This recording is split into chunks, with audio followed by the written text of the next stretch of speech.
Jembatan Ampera ikon ibu kota Provinsi Sumatera Selatan, Palembang, menjadi destinasi wisata baru setelah dua menaranya akan dibuka untuk umum Februari 2025 ini.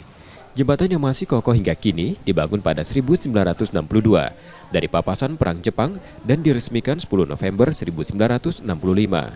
Jembatan yang dahulunya untuk menghubungkan Palembang Hulu dan Hilir telah mengalami sejumlah perbaikan dan menjadi saksi perkembangan kota Palembang.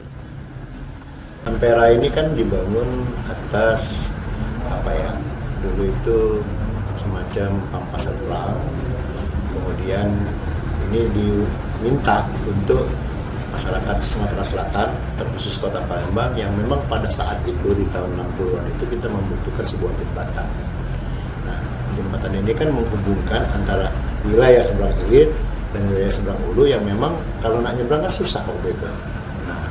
Dengan disetujuinya dibangunnya Ampera di Palembang, kan Palembang menjadi kota yang terbantukan salah satunya pada waktu itu. Namun rencana ini menuai berbagai tanggapan dari tim ahli cagar budaya Palembang karena pentingnya kajian dari sisi budaya sebelum membuka menara sebagai tempat wisata.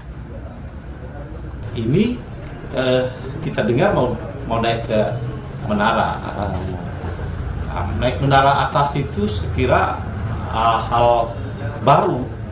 Bagus juga sebenarnya, ya. Tapi saya dengar itu belum ada kajian secara cagar budaya. Nah, saya kira mesti dikaji lagi lah ya. Kajian budaya perlu dilakukan selain kajian teknis, karena jembatan yang diresmikan Bung Karno ini merupakan objek diduga cagar budaya. Muhammad Reza Pahlevi, Kompas TV, Palembang, Sumatera Selatan.